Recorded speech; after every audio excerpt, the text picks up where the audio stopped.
À chaque fois que je peux me dire que je garde mon indépendance, c'est que je garde ma liberté et je suis rassurée. Et dès lors que j'ai l'impression que ça c'est menacé, ça peut être très anxiogène pour moi. Il y a quelque chose d'aussi un peu difficile dans la posture du psy, je trouve, au début, c'est qu'on se dit aussi qu'on n'a pas trop le droit d'être la personne qui flanche. Moi j'ai vraiment cherché à être lisse, à être vraiment dans une forme de perfectionnisme, zéro aspérité, me conformer, surtout ne pas trop sortir du cadre, etc. et d'être irréprochable. Quelque chose presque de dangereux quoi, ou de douloureux quand entre femmes on se fait du mal, on essaye d'être en compétition et je pense que c'est un peu un challenge parfois pour moi encore. L'opposé de la sororité, ça peut aussi être un frein énorme, même dans le fait de s'exprimer sur des sujets sensibles. 3 secondes de courage, let's go, et après le cap est passé quoi.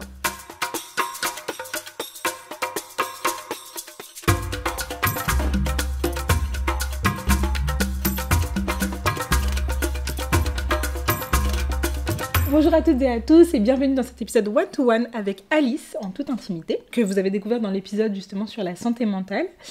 Alice, est-ce que tu peux te décrire, te définir en 3 mots? Déjà, je pense que je suis quelqu'un de passionné ou d'animé, mais c'est un truc que j'aime bien au final, que j'apprends à canaliser. Je pense aussi que je suis quelqu'un de fluctuante. Et c'est marrant, souvent les gens me voient de manière très solaire, etc. Et j'ai aussi mon côté très lunaire à des moments, dans le sens où voilà, j'ai besoin de plus de solitude. J'ai une forte sensibilité aussi, je pense, donc il y a des moments où ça fluctue, on va dire. Et ensuite, je suis quelqu'un de très indépendante. Mais c'est vraiment un point essentiel pour moi. Il y a des moments où je sens que j'ai besoin d'être seule. J'aime beaucoup être dans mes pensées aussi, donc c'est des moments importants pour moi. Et c'est surtout quelque chose qui me rassure. À chaque fois que je peux me dire que je garde mon indépendance, c'est que je garde ma liberté et je suis rassurée. Et dès lors que j'ai l'impression que ça c'est menacé, ça peut être très anxiogène pour moi. Donc c'est vraiment un point important quoi. Même dans des amitiés, dans des relations, dans le travail, l'indépendance c'est un point clé, ouais. Est-ce que tu peux me dire qu'est-ce qui t'a donné envie de devenir psy? Je pense que ça s'est fait déjà de manière un peu progressive. J'ai depuis toujours été attirée par le milieu du soin. Alors mon père était médecin, est-ce que ça a joué, que au début je voulais un petit peu suivre ses traces, j'en sais rien. Mais c'est quand même un environnement en fait qui m'a toujours vraiment intéressée. Depuis que j'étais toute petite, je voulais aller à l'hôpital, dans les cliniques, l'accompagner, etc. Et en fait, pendant longtemps, j'ai pensé que j'allais faire médecine ou je voulais faire médecine. Et en fait, j'ai constaté au fur et à mesure que ce qui m'intéressait dans l'approche même du soin ou en médecine, c'était surtout le lien, l'échange, le lien empathique, la discussion plus qu'en fait l'aspect hyper physique. Donc voilà, j'ai aussi été passionnée au lycée quand j'ai découvert la philo. Et puis je pense que depuis toujours, je suis quelqu'un qui, mine de rien, réfléchit beaucoup à plein de sujets, se pose des questions, analyse, etc. Et donc la philo, ça a été un peu boum, quoi, vraiment. Et j'ai voulu mettre ça en lien avec la psycho. Donc c'est comme ça que c'est venu aussi petit à petit la psycho. Puis moi, enfant de parents divorcés quand j'étais très très très jeune, les psychologues, rapidement, ça a été introduit dans la famille assez naturellement. Donc j'étais tout à fait ok avec ça. Petite, je me rappelle quand j'étais allée chez une des premières psychologues que j'ai vues, j'étais dans son bureau et je me disais...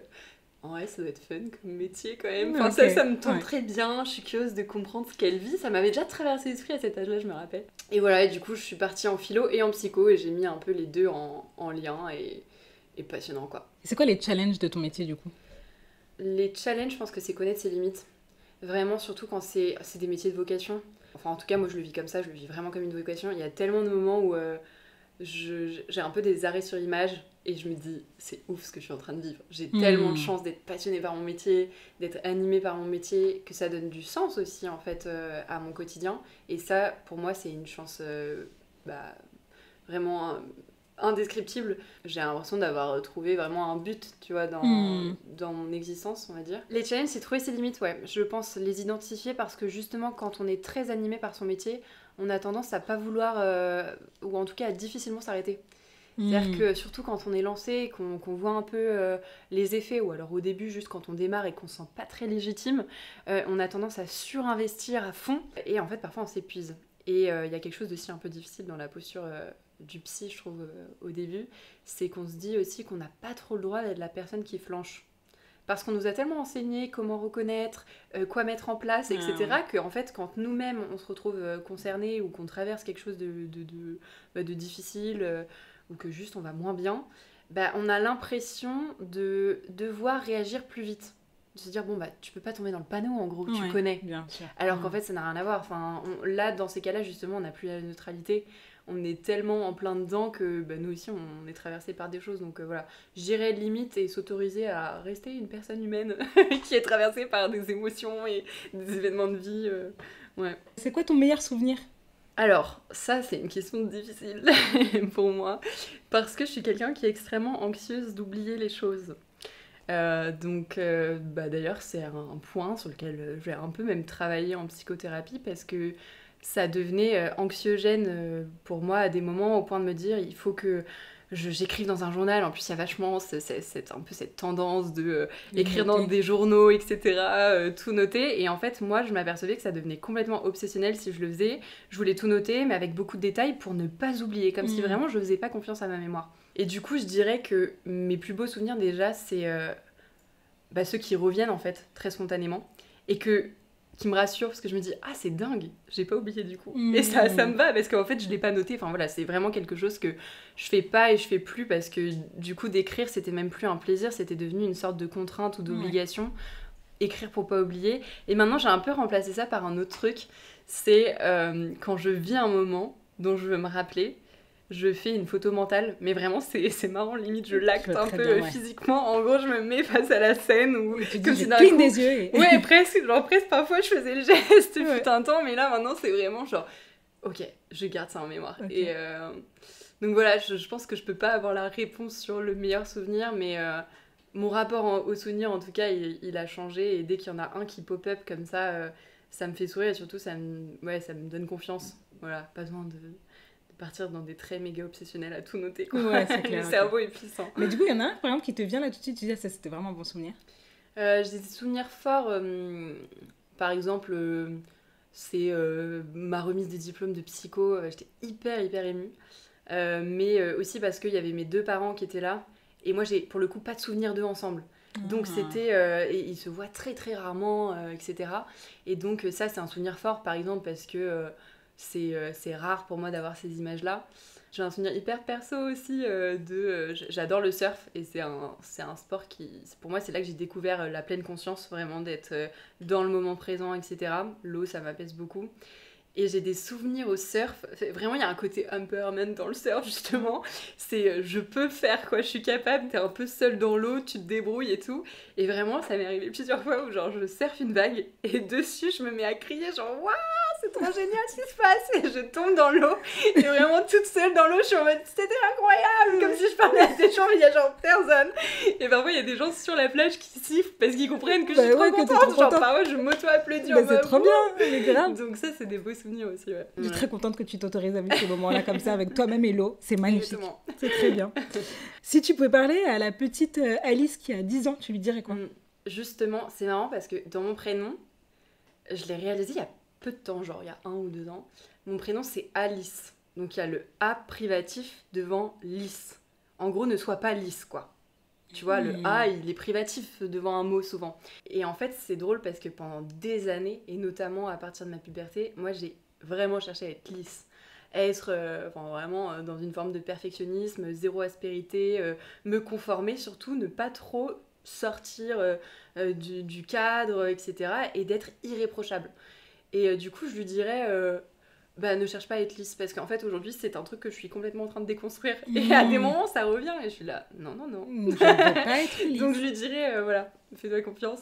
Et puis patience aussi, parce que je crois que j'ai toujours été assez speed, mine de rien, dans ce que je veux accomplir aujourd'hui en tant qu'adulte. Quand j'étais petite, ça se manifestait par... j'aimais tout le temps bouger, et je voulais être celle qui court le plus vite, je voulais que ça aille vite, quoi. Donc patience aussi. Et c'est un peu mon maître mot cette année, donc c'est encore valable aujourd'hui. C'est quoi ton plus grand rêve? Je ne sais pas. Et c'est ok. Honnêtement, je ne sais pas, tu vois. Je pense qu'en fait, si je parle de mon plus grand rêve, je reviens à quelque chose d'extrêmement essentiel. D'être juste épanouie. Je pense que ça fait partie de mon plus grand rêve. Et il y aura plein de moyens d'arriver à ça. Je sais pas ce que ce sera.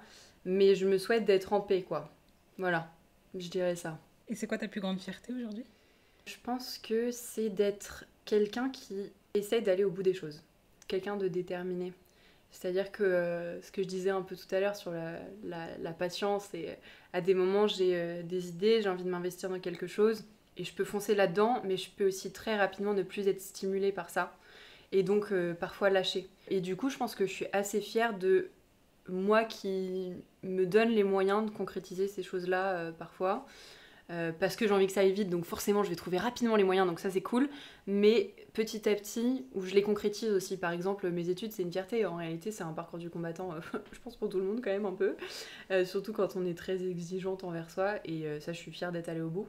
Mais ouais, ma plus grande fierté, je pense que c'est en partie ça, c'est de me dire, je mène ma petite barque et j'essaye d'aller au bout des choses. C'est quoi pour toi la sororité ? Pour moi, la sororité, c'est la force. Je vois ça comme c'est puissant. Je vois ça comme un truc puissant. Dans ce que ça peut faire ressentir quand on se sent vraiment en sororité, quoi, dans un environnement où il y a de la sororité, ça fait ressentir des choses hyper puissantes, enfin pour moi, de réassurance, d'emballement presque aussi, d'enthousiasme, etc. De joie aussi, je pense. Et puissant dans ce que ça peut provoquer, enfin, c'est-à-dire qu'on peut aller aussi très loin, je pense, quand on est dans cette dynamique, et j'insiste sur ça parce que j'en parlais tout à l'heure du coup dans l'épisode. L'opposé de la sororité, ça peut aussi être un frein énorme, quelque chose presque de dangereux, quoi, ou de douloureux, quand entre femmes on se fait du mal, on essaye d'être en compétition, et je pense que c'est un peu un challenge parfois pour moi encore à certains moments d'avoir l'impression qu'il y a une forme de compétitivité, etc., de comparaison. Ouais, je dirais puissant dans la manière dont ça peut transformer ça justement en un truc hyper bénéfique. Et pour finir, est-ce que tu aurais un dernier petit mot pour les personnes qui nous écoutent, qui nous regardent ? De venir nous rendre visite à la Maison Perchée. Oui, absolument. En ligne, en présentiel, enfin voilà. On en a parlé tout à l'heure, donc c'est pour ça que je fais un petit point là-dessus. Moi, il y a un peu une phrase moto que j'aime bien et qui m'a poussée justement à des moments à initier un truc, une action, un projet. C'est 3 secondes de courage.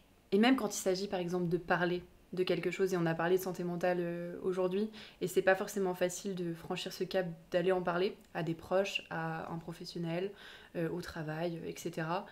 Et moi souvent j'ai eu ce truc de 3 secondes de courage, c'est allez, 1, 2, 3, go, j'y vais. Et en fait, une fois que j'y suis, je peux plus faire marche arrière. Donc ça y est, je suis lancée. Ouais. Et en fait, parfois, juste ce truc de 3 secondes, ça m'a permis d'y aller à un moment. C'est comme, vous savez, quand on est face à un plongeoir et qu'on se dit j'y vais pas, j'y vais pas.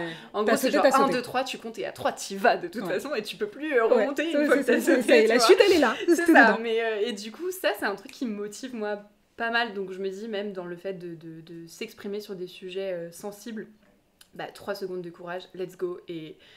Et après, le cap est passé, quoi. On notera pour les moments où on doute, etc. Je me laisse pas plus de 3 secondes et j'y vais. Ouais, en fait, c'est ça. Et 3 secondes, c'est rien, en vrai. C'est rien. Mais 3 secondes, c'est le truc pour ouvrir la bouche. C'est le truc pour faire un pas et aller vers la personne à qui tu vas t'adresser. Enfin, voilà, en 3 secondes, c'est juste ça. Grave. Mais c'est en fait les 3 secondes parfois les plus dures à franchir. Ouais, c'est ça. Mais c'est que 3 secondes. Ah, c'est trop cool. Merci beaucoup, Alice. Merci à toi, Clémence. C'était un super moment. Ouais. Et voilà, merci pour tout ce que tu as partagé. Merci pour ton engagement aussi dans ton travail et dans ce que tu fais à côté aussi. Bravo à toi et à Find Yourself. Merci beaucoup. Et à toute l'équipe, bien évidemment. Merci à vous toutes et à vous tous qui nous avez regardés. Comme d'habitude, abonnez-vous, partagez, commentez. On continue la discussion en commentaire et on vous dit à très vite pour un prochain épisode.